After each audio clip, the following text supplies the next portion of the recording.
সর্বপ্রথম আকীদায় হলো তাওহীদ, রিসালাত, আখিরাত। তাওহীদ, রিসালাত, আখিরাত। অন্য সকল আকীদার মতো এই তিন আকীদাও আমরা জানতে পারি রিসালাতের মাধ্যমে। কিসের মাধ্যমে? আর রিসালাত এবং নবুয়তের ধারা আখিরি নবী হযরত মুহাম্মদ মুস্তাফা সাল্লাল্লাহু আলাইহি ওয়াসাল্লামের পর এসে সমাপ্ত হয়েছে, আল্লাহ সমাপ্ত করে দিয়েছে। তারপরে নতুন করে কোনো নবী আসবে, বাস এখানে শেষ। তিনি খাতামুন নবিয়্যিন, সাইয়্যিদুল মুরসালিন, রাহমাতুল লিল আলামিন, বিশ্ব নবী, সর্বশ্রেষ্ঠ নবী এবং সর্বশেষ নবী, আখিরি নবী, আখিরি রসুল।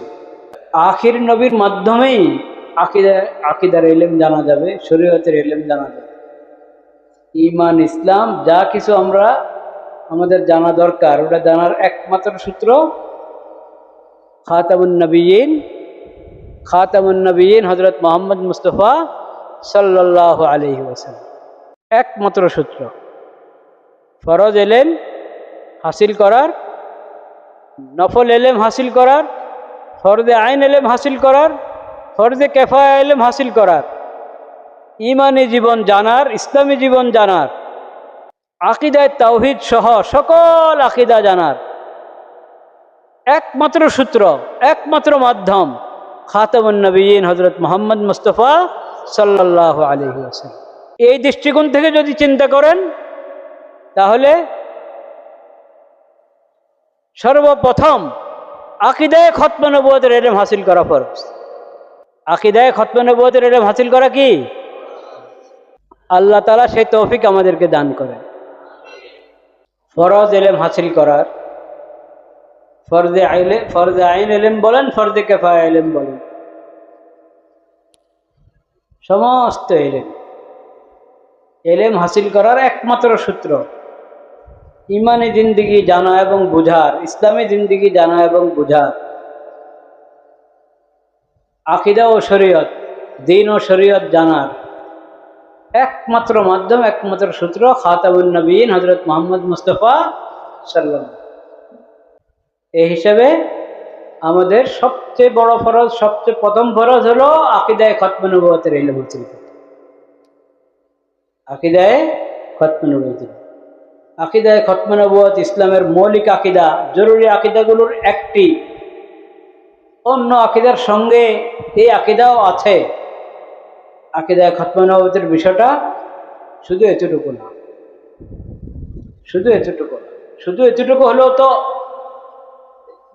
মৌলিক আকীদাগুলোর যে কোনো এক আকীদাকে কেউ অস্বীকার করবে, ইনকার করবে, সেই তো কাফের নাকি? তো আকীদায়ে খতমে নবুয়তের যে মুনকির হবে, অপব্যাখ্যাকারী হবে, সে কাফের। এতটুকু হলো এই আকীদার ব্যাপারে যে অবহেলা করবে, যে অপব্যাখ্যা করবে, অস্বীকার করবে, সে নিশ্চিত কাফের। কিন্তু আমি যেটা বলতে চাচ্ছি, যেদিকে দৃষ্টি আকর্ষণ করতে চাচ্ছি, সেটা হলো আকীদায়ে খতমে নবুয়ত এর চেয়েও আরো অনেক আহাম।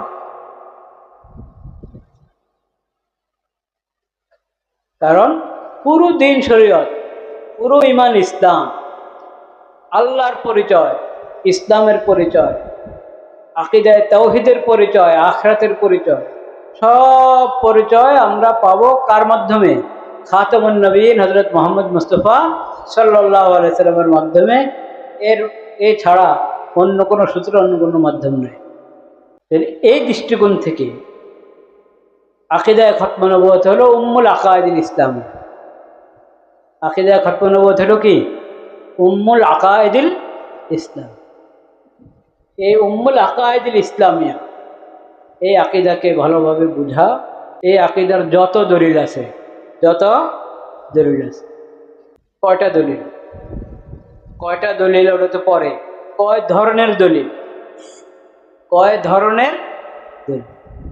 এই আকীদার অনেক ধরনের দলিল আছে।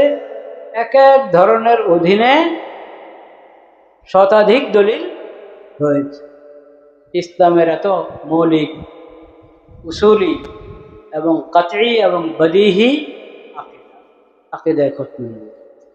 কাজেই তালেবে ইলম ভাইরা, ইমাম হাজারাত, খোতাবা হাজারাত, ওলামায়ে কেরাম, ওয়াইদিন এদাম, সবার ইমানি দায়িত্ব এই আকিদা। অন্যান্য আকিদার, মৌলিক আকিদার ক্ষেত্রেও কথা প্রযোজ্য, কিন্তু এই আকিদা সম্পর্কে এই কথাটা আরো বেশি প্রযোজ্য। সবার জন্য এটা জরুরি যে এই আকিদাকে বিভিন্নভাবে মুদাল্লাল আন্দাজে আত্মস্থ। সাধারণ মুসলমান যার কথায় 10 জন উঠে বসে, আছে না? যে হোক, এলাকার একজন মেম্বার চেয়ারম্যান না, কিন্তু এমনি এলাকার মান্যগণ্য ব্যক্তি, এটা সবার উপরে ফরজ আকীদা খতম নবুয়তকে দলিল সহ বোঝা। আকীদায়ে খতম নবুয়তের দুশমন কারা, শত্রু কারা? যারা আকীদায়ে খতম নবুয়তের উপরে বিশ্বাস আছে এই কথা দাবি করে, প্রতারণা করে, মিথ্যা দাবি বলে যে আমরা আখিরি নবী মানি, খাতামুন নবীন মানি। আসলে মানে না, আসলে তাকে খাতামুন নবীন মানে না।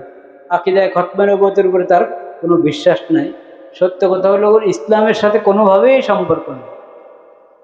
কারণ আকীদায়ে খতম নবুয়ত যে মানবে না বা এই আকীদা না মেনেও মানার দাবি করবে, এই আকীদার অপব্যাখ্যা করবে, সে তো মুসলিম হওয়ার কোনো সুযোগে নেই, সম্ভাবনাই নাই, কোনো অবকাশে নাই সে মুসলিম হওয়ার।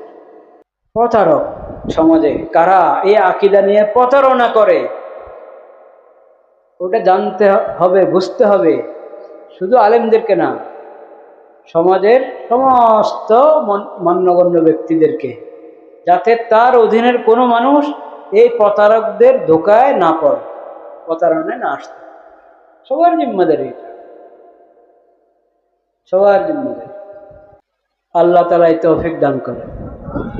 কিন্তু বললাম তো তাদেরও জিম্মাদারি, ওই বেচারাদেরকে কেউ তো শিখাতে হবে, তাদের জিম্মা শিখা জরুরি, আর ওলামায়ে কেরামের জিম্মা শিখানো কি জরুরিয়াতে দ্বীনের ইলম, ইসলামের মৌলিক আকীদাগুলোর ইলম, বিশেষ করে আকীদায়ে খতম নবুয়তের ইলম। এটা এমন না যে আলেমরাই শিখাতে হবে, সাধারণ মানুষ এটা শিখে এই আকীদার মুআল্লিম হবে, এটা জরুরি। এটা কি জরুরি? তার আত্মীয় স্বজনদের মধ্যে কাও, তার পরিবারের কাও, তার অধীনস্থ কাও, তার প্রতিবেশীদের কাও কাদিয়ানি হয়ে গেল আহমদী নামে, কাদিয়ানি হয়ে গেল আহমদী মুসলিম জামাত নামে, এটার হিসাব তাকে দিতে হবে কবরে এবং হাসরে। এবং এই মানুষ, এরকম উদাসীন মানুষ, তারা আখিরি নবী হযরত মুহাম্মদ মুস্তাফা সাল্লাল্লাহু আলাইহি সাল্লামের সুপারিশের আশা করতে পারে না। মনে রাখবেন ভাইয়েরা, তাদের উপরে একটা শিখা ফরজ, আমাদের উপরেও শিখানো ফরজ। এটা তো যে কোনো ফরজে আইন ইলমের ব্যাপারে এই কথা প্রযোজ্য। শিখা ফরজ, শিখানো ফরজ। এমন মৌলিক আকীদার ব্যাপারে তো এটা আরো 100 ভাগ উপরে। আমি শুধু এই কথাটা, আরো একটা কথা বলবো ইনশাআল্লাহ, 2টা কথা বলার জন্য, দায়িত্ব স্মরণ করা যাওয়ার জন্য। আমি বলেছিলাম আকীদায়ে খতম নবুয়তের বিষয় এবং এই আকীদার অস্বীকারী কারা। এই আকীদা অস্বীকার করেও প্রতারণা করে নিজেদেরকে আখিরি নবীর উম্মতের সাথে যুক্ত করার বাহানা, ভান ধরে, মানে মানুষকে দেখায়। অথচ আখিরি নবীর উম্মত, এই উম্মতের পরে কি আর কোনো উম্মত আছে? কিন্তু আখিরি নবীর উম্মত থেকে বের হয়ে আখিরি নবীর দুশমন, ইসলামের দুশমন দাজ্জাল এবং কাজ্জাব মির্জা গোলাম মোহাম্মদ কাদিয়ানীর উম্মতের মধ্যে প্রবেশ করেও মুসলিম হওয়ার দাবি করে, বলেন নাউজুবিল্লাহ। তো এদের প্রতারণা থেকে মানুষকে সতর্ক করা এটা সব দিনদার মানুষের দায়িত্ব। যাই হোক, আমি যেটা বলতে চাচ্ছিলাম, এদের প্রতারণার বিষয় সতর্ক করার জন্য বাংলা ভাষাও কিছু রেসালা প্রস্তুত হয়েছে। একটাও কিছু উর্দু কিতাব থেকে কিছু অনুবাদ হয়েছে, স্বতন্ত্র কিতাবও কিছু প্রস্তুত হয়েছে। কিছু কিতাব এই হুজুরের তত্ত্বাবধানে প্রস্তুত হয়েছে, মৌলানা হোসেন আহমদ সাহেব, আরও ওলামায়ে কেরাম কিছু করেছেন। ওগুলোর দু একটার ব্যাপারে আমি বলেছি। যেমন একটা হলো জুমার বয়ানে আকীদায়ে খতম নবুওয়াত। প্রত্যেক খতিবের এটা দায়িত্বে পড়ে, ইমামের দায়িত্বে পড়ে তার মুসল্লিদেরকে সতর্ক করা। তুমি আকীদায়ে খতম নবুওয়াতের ব্যাপারে এবং এই আকীদার দুশমন কারা, ওই ব্যাপারে ওনার মুসল্লিদেরকে সতর্ক করার জন্য ওনার নিজের এলেমটা তো মজবুত হইতে হবে, মোদাল্লাল হইতে হবে, পাকাপোক্ত হইতে হবে, সাফ সুতরা হইতে হবে। সেজন্য বলছি জুমার বয়ানে আকীদায়ে খতম নবুওয়াত ছোট্ট রেসালা। এটা আমি বলেছি এটা একবার, দুইবার, তিনবার না, 10 বার পড়। কোথাও আমি 30 বারের কথাও বলেছি, বলতে চেয়েছি। আজকে দেখলাম যে মুরব্বী এসেছেন, কিছুক্ষণ পরে মৌলানা হোসেন সাহেবের উপর হজরতের বয়ান হবে। হজরতও 30 বারের কথা বলেছেন না, সালাসিন আমাদের 30 বারের কথা বলেছে। ছোট ছোট বিষয় আপনি 10, 20 বার, 30 বার পড়েন, এটাকে পুরা আত্মস্থ করে, এটা দায়িত্বে পড়ে। এই দায়িত্বটা জাগ্রত, মানে এই বিষয় সজাগ করার জন্য বা এই বিষয় দৃষ্টি আকর্ষণ করার জন্য আমি আজকে এসেছি। এই তালেব ইলম ভাইরা কত পড়ে ফেরাকে বাতিলের উপরে, কত কত যে পড়ে, আরে আল্লাহ, ফেরাকে বাতিল। হ্যাঁ, সব জায়গায় যান, হুজুর আমাদের এখানে তো অনেক ফেরাকে বাতিল, এটার উপরে কিছু বলেন, কিন্তু কি ফেরাকে বাতিল, কত বড় ফেরাকে বাতিলের উপরে। কিন্তু ইসলামের গণ্ডি থেকে বাহিরে যেসব ফেরাকে বাতিলা, এবং এগুলোর মধ্যে সবচেয়ে ভয়ানক, সবচেয়ে খতরনাক, সবচেয়ে বেঈমান, সবচেয়ে মুলহিদ যারা, তাদের ব্যাপারে তোমাদের পড়াশোনা অতি সামান্য। এটা অনেক আফসোসের বিষয়। কিসের তালেব ইলম তুমি? তো নাহমির তালেব ইলমরা বুঝবে, এরকম সহজ সরল ভাষাও রেসালা প্রস্তুত করা হয়েছে আকীদায়ে খতম নবুওয়াত সম্পর্কে, এবং এই আকীদার দুশমন যারা, তাদের প্রতারণাগুলো স্পষ্ট করার ক্ষেত্রে ওস্তাদের অনুমতি নিয়ে, ওস্তাদের নিগরানিতে, যার জন্য যে রেসালা প্রযোজ্য সে মোতালা করে। দাওরায়ে হাদিস আর তাখাসুসাতের মধ্যে কত কিছু পড়ো, কিন্তু এটাকে বিষয় বানিয়ে কি পরিমাণ মোতালা করেছো, কি পরিমাণ দালায়েল মুখস্থ করেছো, কটা আয়াত মুস্তাহাজার করেছো, হাফেজরা মুস্তাহাজার করেছো, গায়রে হাফেজরা হিফজ করেছো এবং মুস্তাহাজার করেছো, যে এই আকীদাকে আল্লাহ তাআলা কত আয়াতে কত আঙ্গিকে বলেছেন, নবীজি কত হাদিসের মধ্যে কত আঙ্গিকে বলেছেন, শতাধিক হাদিস, 200 হাদিস, আসারে সাহাবা সহ এতগুলোর মধ্যে আমি কটা ইয়াদ করেছি, বাহাওয়ালা কটা হেফজ করেছি কটা, তর্কে কেরাত খলবুল ইমামের 1-2টা তো বাসানো দিয়াত করেছি, আমিন বিসির বাসানো দিয়াত করেছি 1-2টা। কিন্তু এই যে কাতঈ জরুরি বদহি আকীদা, এটার কি পরিমাণ দলিল আমি বাহাওয়ালা ইয়াদ করেছি, বাসানো দিয়াত করেছি। নবীজির শাফাআত এত মুফতে না। দ্বিতীয় কথা, সকলকে বলতে চাচ্ছি, এই কথাও সকলের জন্য ছিল, বিশেষ করে তালেব ইলমদেরকে বলেছে, ইমাম এবং খতিবদেরকে বলেছে। আরেক কথা, সবার জন্য, ওটা বিশেষ করে না, ওটা বিশেষ করে সবার জন্য, কথাটা বিশেষ এবং সবার জন্য বিশেষভাবে বলছি, সবার জন্য।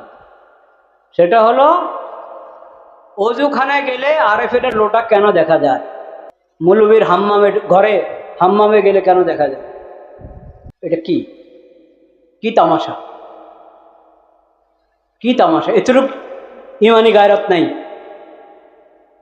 নবী সাল্লাল্লাহু আলাইহি সাল্লামের খাতামুন নবীনের দুশমন, আকীদায়ে খতম নবুওয়াতের দুশমন, তাদের প্রোডাক্ট ব্যবহার করছো অজু বানাবার জন্য, পবিত্রতা অর্জনের জন্য, তোমার দস্তরখানে তাদের পড়া পাড়া রেখে পানি পড়তে এসেছে, একজন পানি পড়া নিতে এসেছে পানের বোতলে, আমি পানের বোতলে পানি পড়ে দিব, সেই পানি দিয়ে শেফা পাবে কোন? বলেন নাউজুবিল্লাহ। রুচি প্রকৃতি কোথায় গেল?